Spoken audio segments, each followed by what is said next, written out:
तो हेलो मेरे प्यारे बच्चों, कैसे हैं आप सब। उम्मीद करता हूँ बहुत अच्छे होंगे। बहुत जल्द आप लोगों के बोर्ड एग्ज़ाम्स भी शुरू होने वाले हैं परसों से। तो मैंने सोचा कि फर्स्ट डे आप लोगों का हिंदी का पेपर है, तो कुछ इम्पॉर्टेंट क्वेश्चंस जो आपके एग्ज़ाम में आने के चांसेस हैं, वैसे कुछ इम्पॉर्टेंट क्वेश्चंस का मैंने लिस्ट बनाया है जो कि आज मैं आप लोगों के साथ डिस्कस करना चाह रहा हूँ। तो कृपया बच्चों आप लोग इस पे ध्यान दीजिएगा और एक बार इसे आप रिवाइज करने की कोशिश कीजिएगा। वीडियो हो सकता है थोड़ी सी लंबी बन जाए, तो प्लीज़ आप थोड़ा सा कॉपरेट करना। चलिए तो आइए हम लोग हिंदी की आज प्रैक्टिस करते हैं, देखते हैं कौन कौन से इंपॉर्टेंट क्वेश्चंस हिंदी में बनते हैं। देखिए जो आपका पहला प्रश्न बन रहा है हिंदी में, ये है आज्ञा शब्द कौन लिंग है। आज्ञा शब्द का लिंग पूछ रहा है, तो आप लोग बताइए बच्चों, आज्ञा शब्द कौन सा लिंग है। स्त्रीलिंग होगा, पुल्लिंग होगा, उभयलिंग होगा या कोई नहीं। तो आज्ञा शब्द कौन सा लिंग होगा बच्चों? आज्ञा शब्द होगा स्त्रीलिंग, है ना। जब भी लिंग से संबंधित प्रश्न पूछे तो आप उस शब्द को वाक्य में परिवर्तन करके आप देख लीजिएगा, वो आपको क्लियर हो जाएगा कि वो स्त्रीलिंग होगा या पुल्लिंग होगा। दूसरा प्रश्न है आपका बच्चों, दोहा कोश किसकी रचना है। दोहा कोश किसकी रचना है। तो दोहा कोश किसकी रचना है बच्चों? आपका इसका सही ऑप्शन क्या होगा? बी, सरहपाद जी की रचना है दोहा कोश। अगला प्रश्न है आपका, श्रीमान शब्द का स्त्रीलिंग रूप है। श्रीमान शब्द का स्त्रीलिंग रूप क्या होगा? तो आप क्या बताइएगा? श्रीमानी नहीं, गलत है ये। श्रीमानी बिल्कुल नहीं, गलत शब्द है ये। श्रीमाइन ये भी गलत शब्द है, तो क्या होगा सही? श्रीमती। श्रीमान शब्द का स्त्रीलिंग रूप क्या होगा? श्रीमती। अगला है, विष के दांत कहानी के रचयिता कौन है। विष के दांत कहानी के रचयिता कौन है? बताइए आप लोग कौन है विष के दांत कहानी के रचयिता? तो होगा नलिन विलोचन शर्मा। नलिन विलोचन शर्मा जी है जो विष के दांत कहानी को इन्होंने लिखा है। मैक्स मूलर को वेदांतियों का वेदांती किसने कहा है। मैक्स मूलर को वेदांतियों का वेदांती किसने कहा है? तो आप बोलिएगा स्वामी विवेकानंद। सही जवाब क्या होगा? स्वामी विवेकानंद। अगला है, घनानंद किस भाषा के कवि हैं। ब्रज भाषा, मैथिली भाषा, अंग्रेजी या मगही। इसका क्या सही जवाब होगा? ब्रज भाषा। घनानंद जो है वो कौन सी भाषा के कवि हैं बच्चों? ब्रज भाषा के। अगला प्रश्न है आपका, परंपरा का मूल्यांकन है। क्या है बच्चों परंपरा का मूल्यांकन? क्या है ये? निबंध है, साक्षात्कार है, ये आत्मकथा है या कहानी है। तो परंपरा का मूल्यांकन का इसका सही जवाब क्या होगा बच्चों? ये निबंध है। नेक्स्ट क्वेश्चन है, गणेश शब्द का पर्यायवाची है। गणेश का पर्यायवाची क्या होता है बच्चों? देखिए आपका विकल्प दिया हुआ है, कार्तिक, शंकर, एकदंत, गगन। तो इसका सही जवाब क्या होगा? एकदंत। एकदंत गणेश जी को कहा जाता है ना, क्योंकि उनका एक दांत है ना, एक दांत टूटा हुआ है, तो उन्हें क्या बोलते हैं? एकदंत। कार्तिक तो उनके भाई का नाम है, शंकर उनके पिता का नाम है, और गगन का मतलब तो आप लोग जानते होंगे आसमान होता है। तो सही जवाब क्या होगा? एकदंत। अगला है, बहादुर कहां से भागकर आया था। बहादुर कहां से भागकर आया था, इसका सही जवाब क्या होगा? बताइए। बंगाल, नेपाल, भोपाल, पटना। कहां से भागकर आया था? नेपाल से भागकर आया था सर। बहादुर कहां से भागकर आया था? नेपाल से भागकर आया था। किस देश के लोग बड़े बड़े नख पसंद करते हैं। कौन से देश के लोग बड़े बड़े नख पसंद करते हैं? ये क्या होगा? गौड़ देश के लोग। गौड़ देश के लोग बड़े बड़े नख पसंद करते हैं। आकाश शब्द का पर्यायवाची क्या है।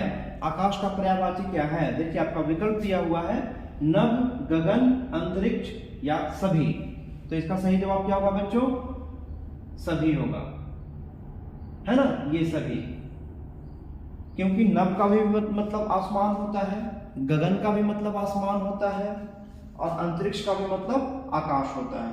तो इसका सही जवाब क्या होगा? सभी। ये सभी जो है, तीनों जो है, ये आकाश शब्द का पर्यायवाची शब्द है।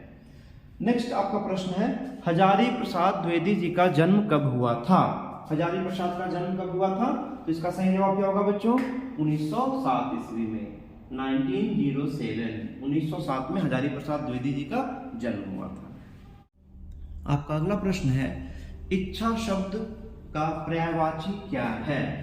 इच्छा शब्द का पर्यायवाची क्या है? अभिलाषा, आकांक्षा, कामना या सभी। तो ये जो सभी तीनों जो शब्द आप अभी तक सुने बच्चे, अभिलाषा और आकांक्षा और कामना, इन तीनों का मतलब इच्छा से ही है। तो इसका सही जवाब क्या होगा? सभी। ये जो सभी है इच्छा शब्द के पर्यायवाची शब्द ही हैं। अगला सवाल है, बिरजू महाराज को संगीत नाटक अकेडमी अवार्ड किस उम्र में मिला था? बिरजू महाराज को संगीत नाटक अकेडमी अवार्ड किस उम्र में मिला था? तो इसका सही जवाब क्या होगा बच्चों? 27 साल की उम्र में। बिरजू महाराज को संगीत नाटक अकेडमी अवार्ड कब मिला था बच्चों?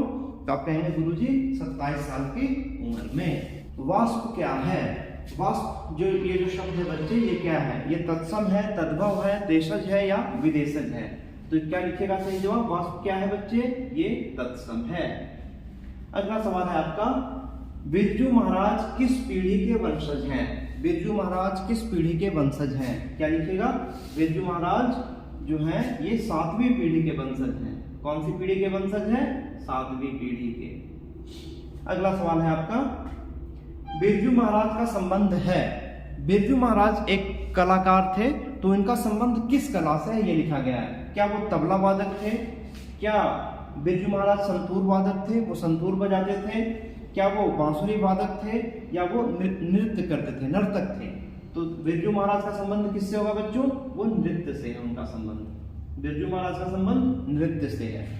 अगला सवाल आपका है, किस उम्र में बिरजू महाराज नृत्य कला में पारंगत हो गए थे? वो कितनी उम्र में वो नृत्य कला पूरी तरह से सीख लिए थे, पारंगत हो गए थे? तो इसका सही जवाब क्या होगा? 8 वर्ष की उम्र में। 8 वर्ष की उम्र में बिरजू महाराज जो है वो नृत्य कला में पारंगत हो गए थे। अगला सवाल है आपका, मेला शब्द है, बताइए मेला शब्द क्या होगा? स्त्रीलिंग, पुल्लिंग, उभयलिंग या कोई नहीं? तो मेला शब्द क्या होगा बच्चे? अभी मैंने आपको लिंग निर्णय में बताया था कि उस शब्द को वाक्य में आप परिवर्तन करके देख लीजिए, उसे वाक्य में आप इस्तेमाल करके देख लीजिए, तो आपको ये क्लियर हो जाएगा कि ये शब्द स्त्रीलिंग होगा या पुल्लिंग होगा, है ना। जैसे मेला के बारे में पूछा है, तो आप इसे किसी तरह से शब्द में आप लेके आइए। जैसे आपने मेला मूवी में एक गाना सुने थे ना, मेला दिनों का आता है ना। मेला दिनों का आती है नहीं है, मेला दिनों का आता है। तो मेला क्या होगा? पुल्लिंग हो जाएगा। मेला दिनों का आता है, तो मेला क्या हो गया बच्चों? पुल्लिंग हो जाएगा, है ना। अगला है, फ्रांस का प्रमुख कला केंद्र रहा है। फ्रांस का प्रमुख कला केंद्र रहा है कौन सी जगह बच्चे? तो क्या लिखेगा? अविन्यो। अविन्यो जो है फ्रांस का प्रमुख कला केंद्र रहा है। ऑप्शन ए सही है। अगला सवाल है, ये तो आप लोग सब बच्चे जानते होंगे, महात्मा गांधी के पिता का नाम क्या था? महात्मा गांधी जी के पिता का नाम क्या था बच्चों? बताइए, क्या उनका नाम मोहनदास था? क्या उनका नाम करमचंद गांधी था? क्या उनका नाम मोहनदास करमचंद गांधी था? बताइए इन तीनों में से क्या होगा? तो सही जवाब क्या होगा बच्चों? करमचंद गांधी। सही जवाब क्या है? करमचंद गांधी, है ना। और मोहनदास करमचंद गांधी, ये पूरा नाम किनका था? महात्मा गांधी जी का ये पूरा नाम था। अगला सवाल है, बिस्मिल्लाह खां का संबंध है। बिस्मिल्लाह खां का संबंध किस कला से है? वो किस कला से जुड़े हुए व्यक्ति हैं? बहुत प्रसिद्ध व्यक्ति थे बिस्मिल्लाह खां। बताइए इनका संबंध किस कला से है? तो आप इसका सही जवाब क्या होगा? ऑप्शन डी, शहनाई से। बिस्मिल्लाह खान साहब का संबंध किस कला से है बच्चों? शहनाई से है सर।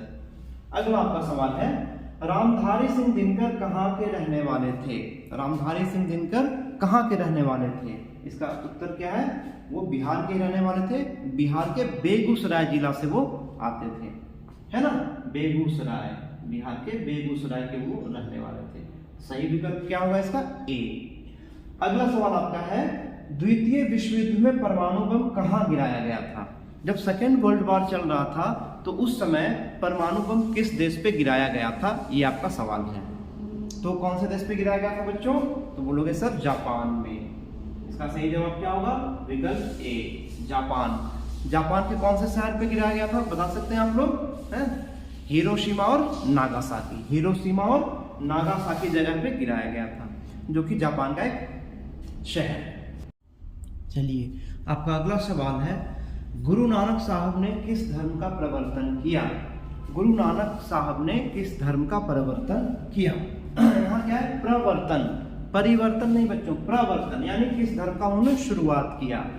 तो गुरु नानक साहब ने किस धर्म का शुरुआत किया था, तो बताइएगा सिख धर्म का। ऑप्शन डी आपका सही जवाब है, सिख धर्म का। अगला आपका प्रश्न है, दुर्ललित का शब्दार्थ है। दुर्ललित ये एक शब्द है, इसका अर्थ क्या होता है, इसका मतलब क्या होता है, तो बताइएगा लाड़ प्यार में बिगड़ा बच्चा। इसका बी ऑप्शन आपका सही होगा, है ना। जो बच्चे वैसे होते हैं जो ज्यादा प्यार में दुलार में वो बिगड़ जाते हैं ना, उन्हें दुर्ललित शब्द उनके लिए इस्तेमाल किया जाता है। अगला आपका प्रश्न है, प्रेमधन किस युग के प्रमुख कवि थे। प्रेमधन किस युग के प्रमुख कवि थे, तो इसका सही जवाब क्या होगा बच्चों, ये थे भारतेंदु युग के। कौन से युग के प्रमुख कवि थे प्रेमधन, भारतेंदु युग के। एक वृक्ष की हत्या शीर्षक कविता में वृक्ष की सूखी डाली किस तरह थी, किस तरह दिखती थी, है ना। तो किस तरह दिखती थी बच्चों, अगर ये आप कहानी पढ़े होंगे तो आपको इसका जवाब जरूर पता होगा, है ना। एक वृक्ष की हत्या, ये जो शीर्षक कविता है, सॉरी मैं कहानी बोल दिया, कविता में वृक्ष की सूखी डाली किसकी तरह थी बच्चों, क्या लिखेगा, राइफल की तरह। किसकी तरह थी, राइफल की तरह। अगला सवाल आपका है, सवैया एवं छंद के सिद्ध कवि थे। किन्हें सवैया एवं छंद का सिद्ध कवि कहा जाता था, तो क्या लिखिएगा, इसका सही जवाब क्या होगा, रस खान। इसका सही जवाब क्या होगा, रस खान। महाशय, महाशय शब्द का स्त्रीलिंग रूप क्या है, महाशय शब्द का स्त्रीलिंग रूप क्या होगा, बताइए। महाशयी या महाशिया या महाशया या महाशी, क्या होगा बच्चों, महाशया। महाशया, सी इसका सही विकल्प है, ऑप्शन सी इज करेक्ट, महाशया। हाँ जी, आपका अगला प्रश्न है, वानर सेना अमरकांत की किस प्रकार की विद्या है। वानर सेना अमरकांत की किस प्रकार की विद्या है या किस प्रकार की रचना है, इसका सही जवाब क्या होगा, उपन्यास। ये क्या है, उपन्यास है। इसका सही जवाब ऑप्शन ए होगा। अगला प्रश्न है आपका, अभिनेता का स्त्रीलिंग है। अभिनेता, अभिनेता का मतलब क्या था, जो फिल्मों वगैरह में जो रोल करते हैं, जो काम करते हैं ना, नाटक में, ड्रामा में, फिल्मों में, उसे क्या कहते हैं, अभिनेता। तो इसका स्त्रीलिंग रूप क्या होगा बच्चों, क्या होगा, ऑप्शन बी आपका सही होगा, अभिनेत्री। अभिनेता का स्त्रीलिंग रूप क्या होगा, अभिनेत्री। अगला सवाल है आपका, लौट कर आऊंगा फिर कविता किस कवि द्वारा भाषांतरित की गई है।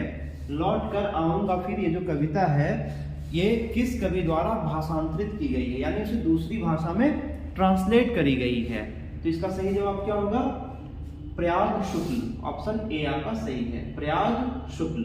लौट कर आऊंगा फिर किनके द्वारा भाषांतरित की गई है, प्रयाग शुक्ल के द्वारा। अगला सवाल आपका है, मगम्मा किस भाषा की कहानी है। मगम्मा जो है ये मूल रूप से किस भाषा में लिखी गई है, किस भाषा की कहानी है, तो आप क्या इसका सही जवाब होगा, कन्नड़। कन्नड़ भाषा की ये कहानी है। नेक्स्ट क्वेश्चन आपका है, हिंदुस्तानी डांस म्यूजिक एकेडमी कहाँ है। हिंदुस्तानी डांस म्यूजिक एकेडमी कहाँ है, तो बताइए बच्चों कहाँ है ये, तो आप बताइएगा सर ये है नई दिल्ली में। यहाँ ऑप्शन नंबर डी, दिल्ली, ये सही है आपका। नेक्स्ट क्वेश्चन है आपका, रेनर मारिया रिल्के का जन्म कहाँ हुआ था। रेनर मारिया रिल्के का जन्म कहाँ हुआ था, क्या होगा बच्चों इसका सही जवाब, लिखेगा सर, रेनर मारिया रिल्के का जन्म ऑस्ट्रिया में हुआ था। ऑप्शन ए सही है। कौन सा सही है, ऑप्शन ए, ऑस्ट्रिया में इनका जन्म हुआ था। आइए आपका अगला प्रश्न है, लड़का का बहुवचन क्या होगा। लड़का ये जो शब्द है इसका बहुवचन क्या होगा, तो इसका सही जवाब क्या होगा बच्चे, लड़के। ऑप्शन बी सही उत्तर है। नेक्स्ट क्वेश्चन है, ढहते विश्वास कहानी में स्कूल कहाँ है। ढहते विश्वास कहानी में स्कूल कहाँ है, तो अगर आप कहानी पढ़े होंगे तो जरूर आपको पता होगा कहाँ पे है स्कूल बच्चों, तो ऑप्शन सी इसका सही जवाब है, टीले के नीचे। ऑप्शन सी, टीले के नीचे। अगला प्रश्न है आपका, नदी शब्द का बहुवचन क्या होगा। नदी शब्द का बहुवचन क्या होगा, क्या होगा बच्चों, देखिए लिखा हुआ है नदियां, नदियां, नदियां, सभी, क्या होगा, तो इसका सही उत्तर होगा नदियां। यहाँ पे आप मात्रा का भी ध्यान रखिएगा। देखिए नदियां यहाँ भी रखा हुआ है, लेकिन इसके ऊपर चंद्र बिंदु नहीं है, तो ये ऑप्शन सही नहीं होगा। ये विकल्प आपका सही होगा, नदियां। दृष्टिकोण किसकी रचना है? दृष्टिकोण किसकी रचना है? क्या लिखिएगा? दृष्टिकोण किसकी रचना है? तो इसका सही जवाब होगा नलिन विलोचन शर्मा। दृष्टिकोण किसकी रचना है बच्चों? तो बोलिएगा सर नलिन विलोचन शर्मा जी की रचना है दृष्टिकोण। दृष्टिकोण किसकी रचना है? नलिन विलोचन शर्मा। अगला सवाल आपका है, मंगू की बड़ी बहन का क्या नाम था? मंगू की बड़ी बहन का क्या नाम था? क्या नाम था उसका? कम्मू। मंगू की बड़ी बहन का क्या नाम था बच्चों? कम्मू। नेक्स्ट क्वेश्चन है, शाहनामा का रचना काल है। शाहनामा किस काल में इसकी रचना की गई थी? ये आपसे पूछा जा रहा है, तो बताइए शाहनामा का रचना काल क्या होगा बच्चों? तो बताइएगा सर 10वीं 11वीं शताब्दी। ऑप्शन ए आपका सही है, 10वीं 11वीं शताब्दी के बीच में है इसकी रचना काल।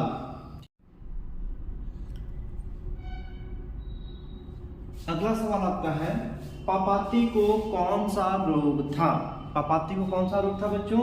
आपने अगर कहानी पढ़ा होगा तो जरूर आपको पता होगा। बताइए इसका सही जवाब क्या होगा? इसका सही जवाब होगा ऑप्शन सी, मोतियाबिंद। पापाती को कौन सा रोग था बच्चों? Sorry, option C meningitis. उसे कौन सी बीमारी थी? मेनिंजाइटिस बीमारी थी पापाती को। अगला सवाल आपका है, भारत में जाति प्रथा का मुख्य कारण है। भारत में जाति प्रथा का मुख्य कारण है, ठीक है। कहानी के हिसाब से इस सवाल का सही जवाब क्या होगा? भारत में जाति प्रथा का मुख्य कारण क्या है बच्चों? तो क्या है? ऑप्शन बी आपका सही जवाब है, बेरोजगारी। बेरोजगारी। अगला सवाल है आपको, मोटर को कोई खतरा हो सकता है तो किससे हो सकता है? ये कौन बोल रहे हैं और किससे मोटर को खतरा होगा? अगर आप कहानी पढ़े होंगे तो बताइए मोटर को किससे खतरा था? इसका सही जवाब क्या है? खोखा से। ऑप्शन ए सही जवाब है। मोटर को किससे खतरा था? खोखा से खतरा था। मैक्स मूलर ने सर्वविध संपदा और प्राकृतिक सौंदर्य से परिपूर्ण देश किसे माना है? मैक्स मूलर ने सर्वविध संपदा और प्राकृतिक सौंदर्य से परिपूर्ण देश किसे माना है? कौन से देश को माना है मैक्स मूलर साहब ने? तो क्या होगा सही जवाब? भारत। ऑप्शन सी सही जवाब है। बेतमा दानपत्र किस समय का है? बेतमा दानपत्र किस समय का है बच्चों? इसका सही जवाब क्या होगा? सर ऑप्शन ए 1020 ईस्वी, इस समय का है बेतमा दानपत्र। अगला सवाल आपका है, जारशाही कहां थी? जारशाही कहां थी बच्चों? आपने इसे हिस्ट्री में भी पढ़ा होगा, इतिहास में भी आप इसे पढ़े होंगे जरूर, ठीक है। जारशाही कहां के राजा को जार कहा जाता था? तो इसका सही जवाब क्या होगा? ऑप्शन ए, रूस के राजा को जार कहा जाता था। आपका अगला सवाल है, बहादुर को लेकर कौन आया था? बहादुर को लेकर कौन आया था? इसका सही विकल्प क्या होगा? लेखक का साला। ऑप्शन नंबर सी इसका सही जवाब है, लेखक का साला। कामसूत्र किसकी रचना है?